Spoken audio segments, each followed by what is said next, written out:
Welcome back to the So Far So Good podcast. My name is Christopher Coombs. And my name is Gaurav Khazanchi. Welcome back to the So Far So Good podcast. Thank you all for tuning in to our 90th episode, the big 90. Yes, that's right. It's the century minus 10. But I feel like people look forward to 90 more than they do 100. Yeah, because 100, you don't think you're going to get there, you know? Yeah. Like, how many people live to 100? Like, really? Yeah, like, there's quite a few, but 90 is a huge milestone. Well, let's give this a go. What percentage of people live to 100 years old? Okay. Let's see what Google comes Aid. up. We've got individuals. Less than 1%. Wow, that's less than I expected.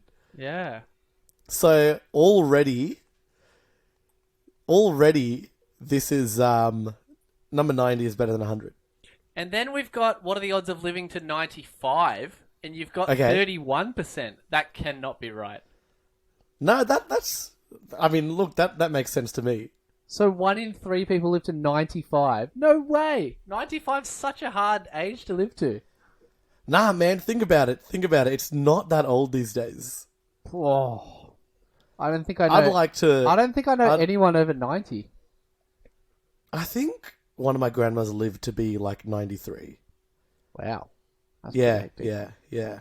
So, Yeah, top well, notch. you know, it's not, guys, it's not necessarily about how long you live. It's about the quality. I was just waiting for your philosophies to come out. All right, it's all about the quality.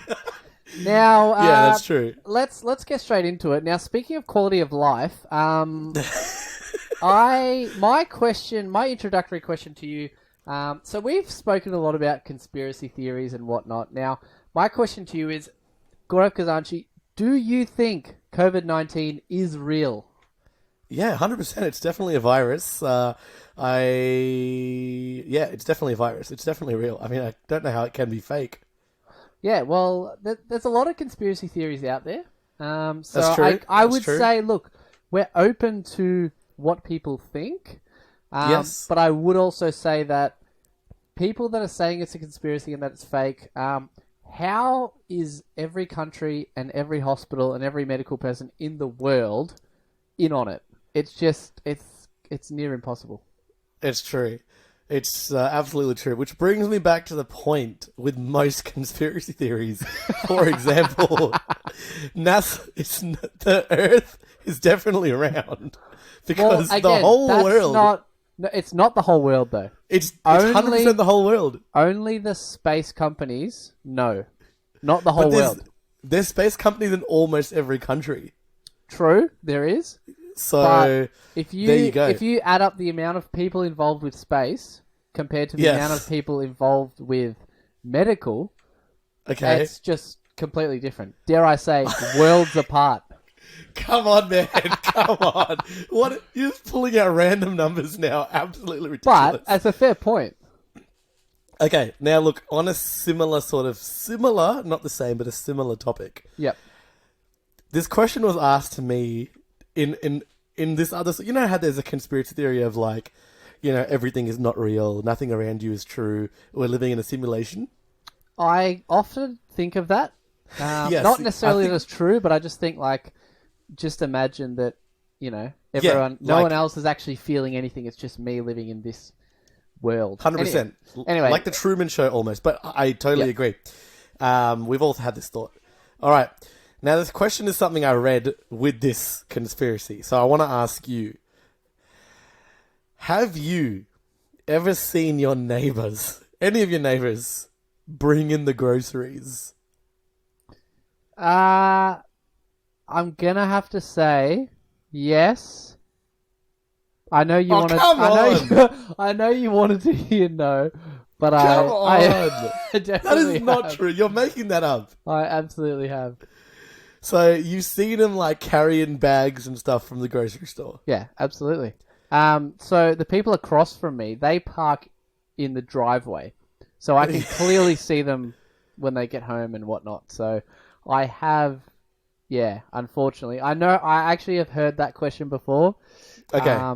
But in my situation, that they do park in the driveway, so you can see them actually walk to the front door with the bags. So, Yep. so Now, look, sorry about that. it's okay. I thought you may have because, we're not living in a simulation. So, Well, but I don't when know. the question was asked to me, I had to have a hard think about it because I can't clearly think of any time when I have witnessed my neighbours bringing in the groceries. But also, why would you be constantly watching the neighbours? Like, even if you saw them drive home, like you saw them pull into the street, go in their driveway, you'd carry on with your day. You wouldn't be just, constantly watching them. So, That's true. I agree with that. But I've seen my neighbours do countless other things. Like, I've seen my neighbours at the grocery store. I've seen my neighbours at the grocery store I used to work at shopping while I'm checking them out. And then I've seen my neighbours mow the lawn. I've seen my neighbours pull into the driveway. But I have not seen them physically carry bags of groceries into the house. So it's just funny. It's funny when you think about it. do you think it's some sort of conspiracy? 100% not. No, I just think it's... like, how often do you do groceries? Let's say on average once a week. Probably What are the more. odds? The average Possibly, person, yeah. I reckon the average person would do groceries probably 3 times a week. Even better. 3 times a week, let's say, how long will the grocery session take? Max an hour, they're shopping back, then bringing it in. What are the chances in that hour I am watching my neighbours? Very low. Exactly. So it's nothing supernatural in my opinion. I mean, you never know. Because, as you say, the only thing you're sure of is the sun rising and setting. Yeah, But that's right. but yeah, that's my opinion. All right, well, without further ado, let's get into it.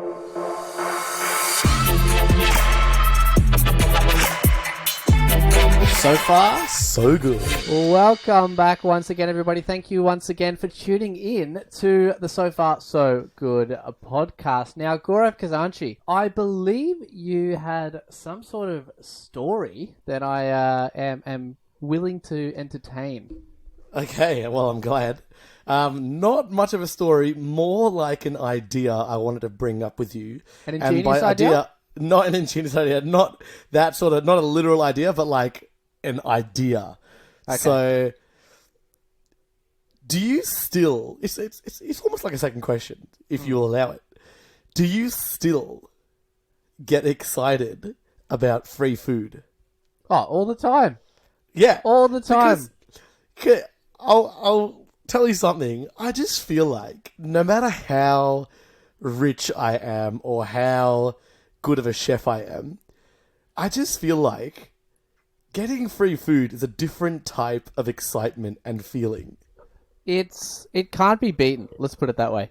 When I'm at work and let's say a customer or a supplier of the company brings in a gift or something like that, it's the best food in the world. Because it really is. Because I mean, I don't know about you or other people listening, but I meal prep for the week. So I pretty much have set food that I take to work every single day. Yeah. Yep. So if someone brings in a gift like a chocolate or biscuits or whatever, it's just like it's just such a bonus that you're just not expecting it, and it's always the best kind of food. Yeah, 100%. And in pretty much the exact same feeling, it's even when you like know someone at a place and they'll hook you up with free food. Because one, you didn't prepare your own food, so you're ready to spend the money, to feed yourself. And two, now you've been given that food, so you're at literally zero loss. And it's so much better. It's just so much, like, the excitement will always be there, I feel, no matter how good a person can be with their food. 100%. And just on that hooking up people with food thing, when we used to work at a fast food restaurant, which cannot be named for legal purposes, Self-proclaimed legal purposes, but we've both agreed at least. yeah, I remember 2 notable stories. The first one is a friend from high school. He came in and I was working on the front counter at the time. and he said, "Oh, hook us up," and I was like, "Oh yeah, all right." Anyway, he paid like $10, and I just stuffed like 3 boxes full of random food, and it was bloody awesome. And then another time, our friend Ben, I saw him come in, and I said, "Hey, how you going?" and stuff, and I was like, "Oh, just take a seat. I won't be too long." And at this time, I think it was maybe a Friday night, the restaurant, it was absolutely packed with people. So I knew I had to pull something off to make it look not too sus. So I told him to just go sit on one of the stools, right? Yeah. And then 5 minutes later, I basically made something for him. I can't disclose what it is again for legal purposes, but I made some food specifically that he liked. Yeah. And then I simply walked out of the staff door, walked across to him on the other side of the restaurant, and I said fairly loud so other people could hear, just so it didn't look dodgy. And I was like, "Oh, here you go. Sorry about the wait there, mate." And then I just walked back in. Top notch. And it worked like a charm. Very similarly, I saw a group of like my really good friends walk in, and I signaled to them very subtly, just sit down somewhere. Just sit down and like just hold on. So thank goodness they read that signal and they sat down. And then very loudly, I was talking to no one, but I was just like, "Oh, I'm so sorry about that. I'm really sorry." Then because the manager was near me, then I looked at the manager. I'm just like, "Yo, I'm just going to replace this customer complaint. There was a mistake with the order." And I just repacked like 2 family meals, and I'm absolutely proud of that. Wow, that's intense because you involved the manager as well.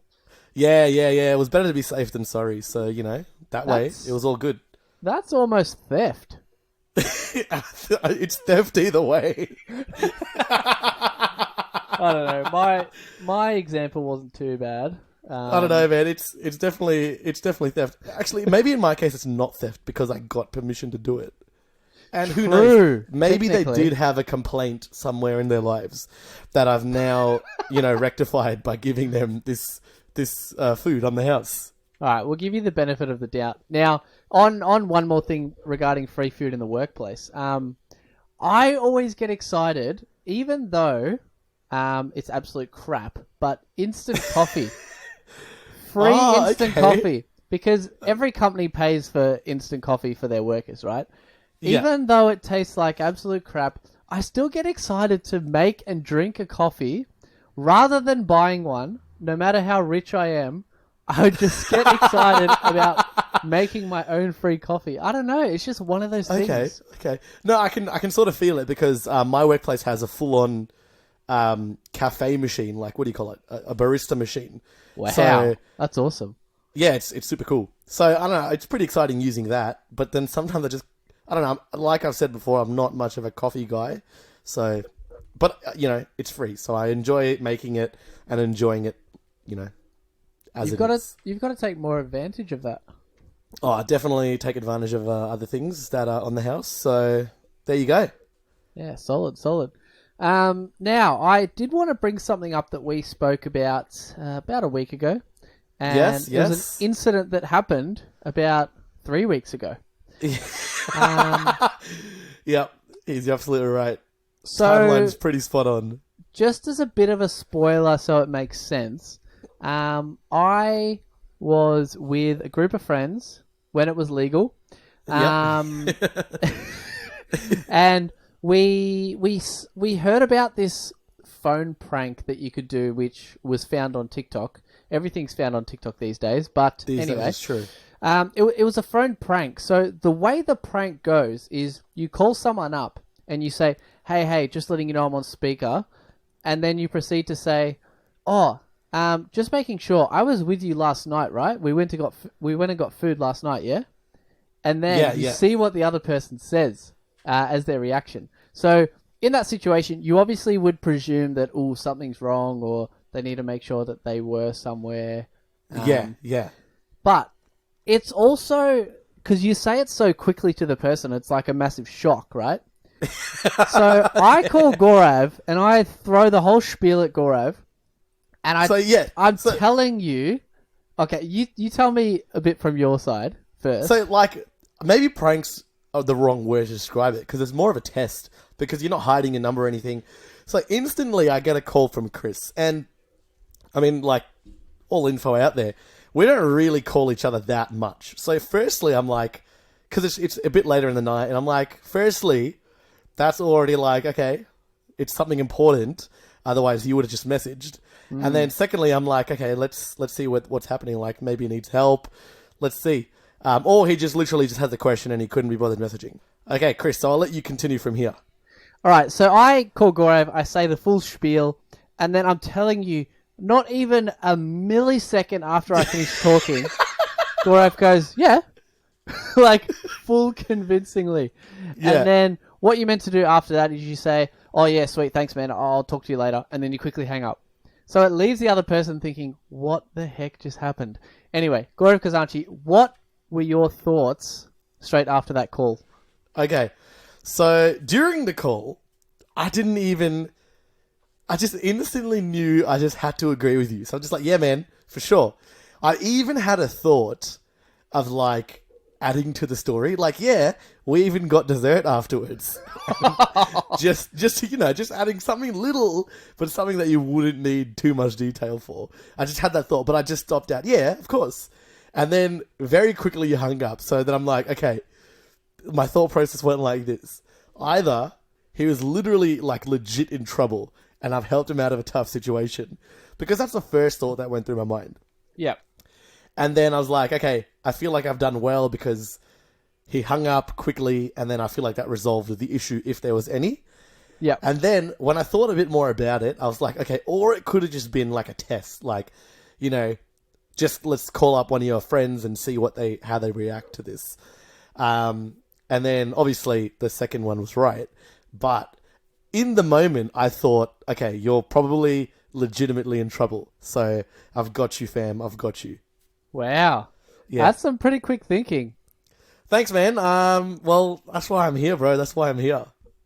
Yeah, I got to say, I think we did maybe 6 of these kinds of calls, just to We're see really what other giving people. everyone the test. Yeah, it's actually quality stuff.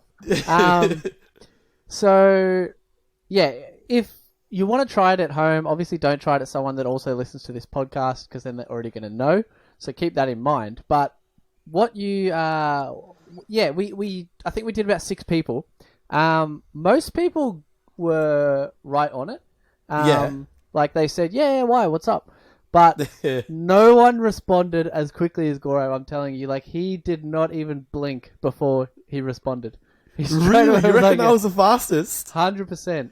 100%. Oh, I'm pretty proud of that. Thank you very much. I mean, Yeah. I don't really condone lying, but that's why afterwards I messaged him. Like, yes, I did lie, but I'm not, I feel like that was the right thing to do in the moment, In the moment, sometimes you have to tell the false truth to help someone or yourself.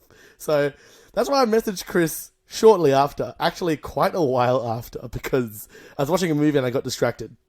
And I was like, yo, is everything okay? And then you were like, yeah, man. And then that's when Chris explained everything to me. I'm like, okay, I thought so. It was either that or you were legit in trouble.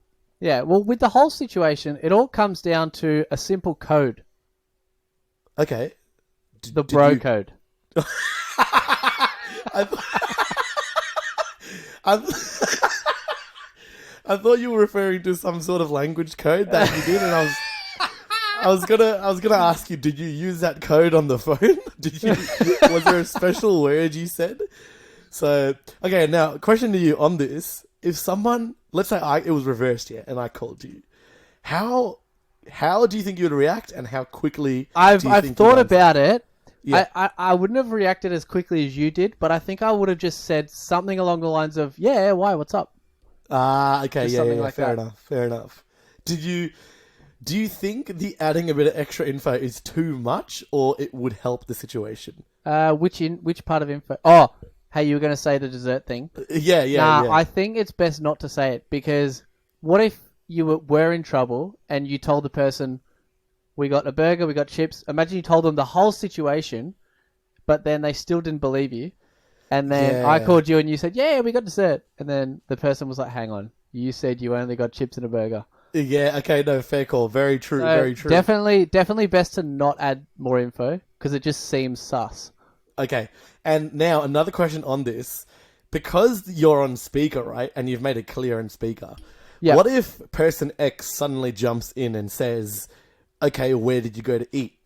So I think what you should have figured out with all your friends with this situation is just one place that you should automatically go to.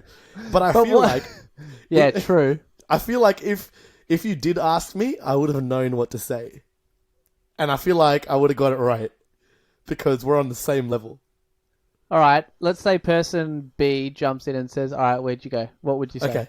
I feel like KFC, of course. 100%. Yes! The Kafers. See, we haven't even discussed like a location, but I just knew I was ready. When I said yeah, I was ready to say KFC. If you had asked me, I was ready. No joke. I was ready to say that. Yeah. Because my thoughts in my mind went like a spaceship into the sky, man. I was ready to answer anything. I'm not, no joke. When you asked me and I answered, I'm like, all right, thinking cap on. I can't stop. But you ended it there, so. You've got a mind of your own, that's for sure. Now, like just on this as well, only one person failed the test, and that person said, "Wait, what?" and then started laughing. Okay, that's an absolute failure. You've ruined the person's life for one. Yeah, it was only that one person. Other than that, everyone else passed. Yep. Now, the other one I wanted to talk to you about was actually my brother, Okay. Tim Coombs. Yes. Now, I did the same thing to Tim Coombs, and he did the same as you. Oh, well, I'm not sure exactly what your words were, but he responded simply, yeah, just like that. And I said, yeah, sweet, I'll talk to you later. Anyway, to this day, which is 3 weeks later, maybe 3.5 weeks later, he still has not even brought it up in a conversation with me. Okay, It's like it's like straight away he just forgot it ever happened. No, that's pretty legit, man. That is he knows. He is so confident. He knows he's done the right thing. He doesn't even need to confirm it with you. He's like, "Yep, hung up. I've saved his life." And I'm talking quite literally here. There's a possibility quite literally saving a person's life. Because I know the first thing people think of is, oh yeah, he's had a fight with his partner or something like that. Yeah, But- that's what you thought, surely. Yeah, 100% that's what I thought. But what if there was an actual extreme situation where there's a literal gun to your head and the person's like, you live if your friend passes this test? So that's an exact example of when it's good to lie. So Yeah, well, it's going to be funny when my brother hears this episode and then realizes, oh, he might actually wait, I message forgot you. about that. And just on that as well, you know those, you know that meme on social media, and it says something like, you call one of your friends. If they don't pick up, then you won't die. For example. Oh, yes, so you yes, got yes, you got to yes, call yes. one friend and it goes to voicemail. Yeah. Yeah, I don't know where I'm going with this, but it's intense. Who would you pick? It's Have a you got hard a one, name? man. Ah. See, I feel like if this was you in that situation, you should not call me. Because You always pick up your phone. Yeah. Because I'm telling you, man, people don't make calls that much these days. So when someone calls, you got to make an effort to pick up because it could be an emergency. Exactly. Or it's just something serious in some way. Exactly. It could be. It's a tough one, man. I don't know who I'd call. Maybe I'd call my internet provider because, you know, they're not very good at picking up, you know. I'd be on hold for a long time, something like that. So that's always a safe bet, you know, something like Centrelink. So Yeah, yeah, for sure. you'll be safe there. All right, now Chris Coombs, I've got a story from a long time ago that I thought was a good idea to bring up because today, actually, I was outside cleaning the barbecue and this story just came to my mind and I was like, I've got to tell you the story. All right. Okay, many years ago, it was, you know, Christmas, New Year's time. And then there wasn't any major plans for any New Year's parties or anything. So I'm like, you know what? I'll have a New Year's barbecue at my place. And it was all planned, you know, invited a bunch of people, got all the meat, the food, the veggie stuff, the drinks, everything was ready. And then the people were about to come in about an hour and a half. And then I was like, okay, it's probably a good time to check if the barbecue's functioning all right. Oh, no. So I go outside, I connect up the gas and everything, which can take a little while, and I start up the barbecue, and to my surprise, it is not working at all. So I'm like, oh my God, what do I do? Because I've literally told people to bring something special if they want it cooked. You know, it's a barbecue. You bring your meat that you want, and then you also share the communal meat. So what wasn't working on the barbecue? Was it the gas? Or it literally was no idea, because it just was not turning on. The gas was flowing through fine. Everything else was not working. So there was no flame lighting. There was no pilot light. The whole barbecue was done for. It was a very old barbecue, so I'm like, I should have checked this a long time ago. So I'm when was the last time you had used it? So it was definitely months before that. Definitely in the same year, but a long time ago. It was an older barbecue, and it was, you know, slowly deteriorating, but it still functioned normally. So we're talking like 6 to 10 months. Yeah, I'll say 6 to 10 months for sure. All right. Easily 6 to 10 months. Wow, that's scary, man. That's scary. So it was scary. And then I'm like, what are my options right now? So it's either I cancel the barbecue, or I cook everything inside, like in the kitchen, or I just say, you know, we'll go as is, but there's no barbecue. Or I go right now somewhere and I buy a barbecue. That's what I thought your first thought would have been. It was my first thought, but I just wanted to list it last for dramatic purposes. It was my first thought. I also thought of all those other options, but I'm like, nah, okay, that's it. I need a barbecue. So I call up like some stores around me. Luckily, you know, it's like daytime, it's summer, things are open late. Yeah. Call up my stores. I'm like, yo, do you have barbecues? They're like, yeah. Let me transfer you to the barbecue section. They transfer me to the barbecue section. I'm like, how much is a barbecue? And to my surprise again, they were quite affordable actually. So I'm like, you know what? I will be there right now and I'll buy this barbecue. So I rush. I rush. Like, I get in the car and I drive to the speed limit, of course, just like the race part 1. The only rule was all the road rules. Get there. I pick up the barbecue. And then I struggle for like 15 minutes to get it in my car, because it's a fairly big box. Somehow, by like shaving off the corners of the box, I get the barbecue. I get the barbecue box in the car. Then I get in the car, once again following the road rules, but, you know, hastily. I get back home, and then I take out the box, and I'm like, okay, let's do this. Next minute, there's quite a fair bit you have to build. So I take it all apart. I thought that was coming.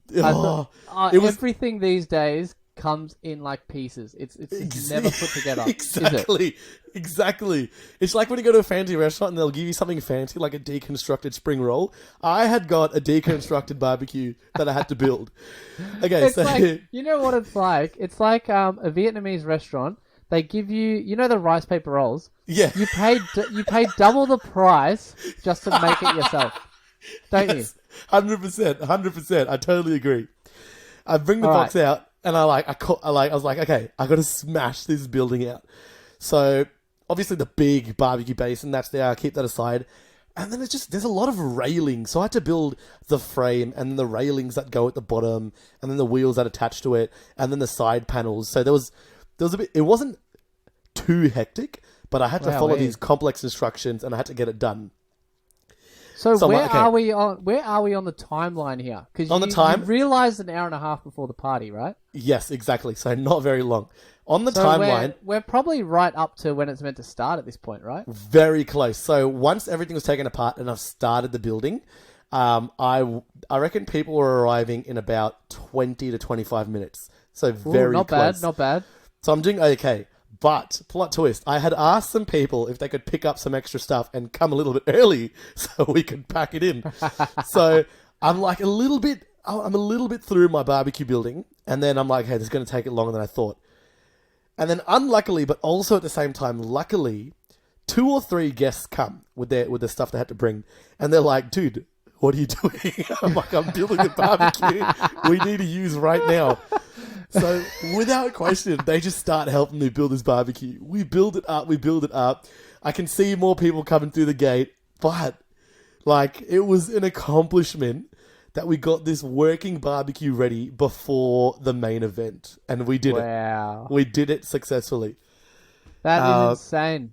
Yeah, it was an absolute success. And to this day, I still have that same barbecue. It means a lot to me right now. How long ago was this? This was at least 5 years ago, minimum. Wow. Yeah. So, spare of the moment, you actually bought yourself a good quality barbecue. Yeah, exactly. And it's sturdy. We've built it well. It all works fine. And I've used it multiple times since then. So it definitely works. If I have a spontaneous barbecue idea, I also still hope it works again. So, but Yep. I will also obviously check, because that's the lesson I learned. If you organize a barbecue, check your barbecue works. That's the main lesson here. Just check everything works. Make sure you live in a house. Make sure you have Just be friends to prepared. invite. Yeah, that's actually a good point, because you don't want to like go buy the barbecue, do all this stuff, and then realize you have no friends. It's just not going to work. Exactly. Everything has to work synonymously. Yeah, and in order. I love how that I did not even get a call. You just wanted to do it solo, hey? Yeah, dude, because I take pride in trying to be a good host. So I wouldn't want any of the guests to come to start doing any hardcore labor. Fair call. Yeah, Fair call. so- But you can always get the boys to help, man. That's what That's they're there true. for. It's true. Like when it's planned, I'll get the boys to help. Like when I put up the marquee and stuff, I will ask you guys, because that's like a multi-person job. But I had confidence I could finish this in a quick time, and once again, didn't want anyone getting their hands dirty in a job like this. That's true. That's true. Now that just reminds me of something when you said marquee there. So I used to work at a company where they would deliver marquees for events and parties and stuff like that. I didn't work there for very long, to be honest. Yeah, It wasn't long at all. But it gave me a bit of a foundation of knowledge of how to build a marquee, even though they're really not that hard. But yeah, it's like an then- adult-sized cubby, pretty much. yeah. I then remember you needed a marquee for one of your parties. Yeah. So do you want to tell that story? So I needed a marquee for one of my house parties, and then I asked you, I'm like, yo, what are your pricings like? And it's shockingly expensive, because you're not just paying the Shockingly. rental Oh, fee. man. You have to literally pay for the labor of everyone else that puts it up. And you're not allowed to do it yourself, because, like, you pretty much can't. Like, these guys have to come and deliver it and set it up for you. You also can't do it yourself just in case you damage the equipment. Exactly. Or if you hurt yourself, because then they don't want to be legally liable. All of that stuff That's above. true. So it was ridiculously expensive. But then you got me in contact with the owner of the company, because we were sort of like, we knew him, like we were friends with his son, and they hooked up this deal where I could just pay for the rental, and then you and a couple of the other workers, because we knew them, they would just come and help us set it up. So at the end of the day, I saved millions and millions of dollars. Yeah. It costs way more than it should. it's really. I'm going to give you some straight facts right now. I'm going to say roughly in any sort of party hire company, if you hire like let's say a 6x6 marquee, you're looking at over $1,000. Yep. And that's just for one night. Yeah. And So- that's actually, in marquee world, which I worked in, that's actually average size. Yeah, exactly. You can get bigger, you can get super fancy ones, you can get all these extras and accessories. So Yeah. it's- And I once set up a job for the races once, and it was like, I'm talking hundreds of marquees. Oh, not hundreds. Maybe, let's say 800 marquees, roughly. from hundreds to just 100. But No, no, like, fair enough. it was a lot. That is a lot. When you think about what but it is. Yeah. Yeah. Yeah, it was a lot. And then the company I worked for, they also did like portable air condition. Oh, not air. Portable, like what are they called where you sit food in them? Like you sit warm food in them. Oh, those food warmers. There's Food warmers, yeah. Like Yeah. you cook the food and then you sit it in there. like a Yeah. henny penny kind of thing. Yep. Like Yep. that stuff. Tables, chairs, and I'm talking like trucks and trucks and trucks load of this stuff. And it was a full day set up with I don't even know how many people, but it was a lot of people. I would say at least 20 to 30 workers. Yeah. And we were on the job from about 6 a.m. to 4 p.m. Yep. And it was that intense. We literally didn't have a break. It was actually one of the most intense days I've ever worked in my life. It was hardcore. Do you have any idea or rough idea of what their bill could have been? Oh man, if we're talking 1K per marquee times 100, that's already add 2 zeros there.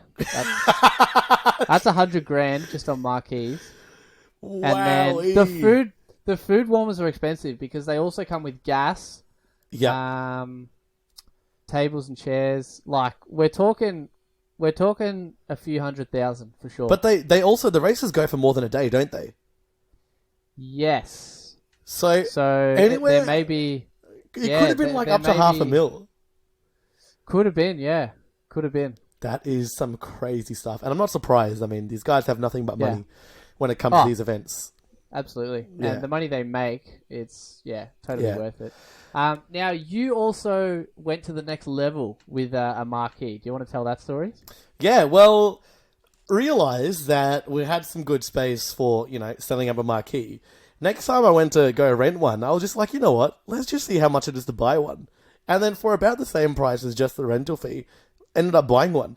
And, granted it's not as, solid quality or, Yep. hectic material, but it does the job, and I highly recommend. So jump on your nearest online store, whatever it is, Amazon, eBay, wherever's on your phone, and then you'll find Marquees.com.au. I'm sure it exists. Surely that's the shop. You'll find Chris there in the front photo with his thumbs up. I built 100 of these. So it was a win-win at the end, and as well as the barbecue with that marquee, still got it to this day. So Yeah, 100%. And we have actually gone to multiple parties and set it up together yeah, as a the Marquee Boys. it was almost like a side business, except we didn't charge any money for some reason. I think we tried to charge money once, and then the person said, "Oh, nah." So then we were just like, "All right, we'll just do it for free." Yeah, we didn't want to be terrible honest, people. if it's a good summer's day, I'm more than happy to set up marquees. Yeah, it's quite fun. It's actually a a bit good of fun. job. It's just being outside, doing something physical, and then Yeah, and it's just you look at it at building the end. something. Yeah, 100%. It's like Lego for adults. Yes, It's a win-win. 100%. It's a win-win. It's like Lego for adults, but not as intense as like building a house, for example. Yeah, that's true. It's it's Lego for adults, which is the equivalent of a cubby for adults. Yeah, it's Yeah. like light work, Yeah. So You got to Good make stuff. up your mind here. Is it light work or is it hectic work? setting up one is light work, but when you're working from 6 till 4 with no break, Yeah. and And you're building hundreds. And with the company I was working for, the steel beams that they use are like ridiculously heavy. Whereas the one you bought, they're just like these thin poles. So they're light hollow poles. So exactly. yeah, So exactly right. our setup, the Marquee Boys, is light work for sure. 100%. So happy to do that. If anyone listening needs a marquee, well, you can pay us to do it. So Exactly. I was hoping you'd say that. but yeah, that is all we have for today. So thank you guys once again for tuning into the So Far So Good podcast. Absolutely right. And we'll catch you next week. As usual, every Monday an episode is released. So we'll see you then. Laters. Goodbye.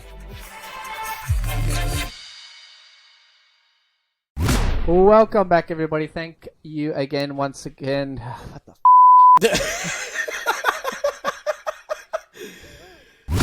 All right, so I'll let you continue from here. What? I didn't Wait, hear what you said before that. Oh, that one. Yeah, okay, I'll tell that. That's what I thought you were going to tell in the first place. I didn't know which one you were talking about.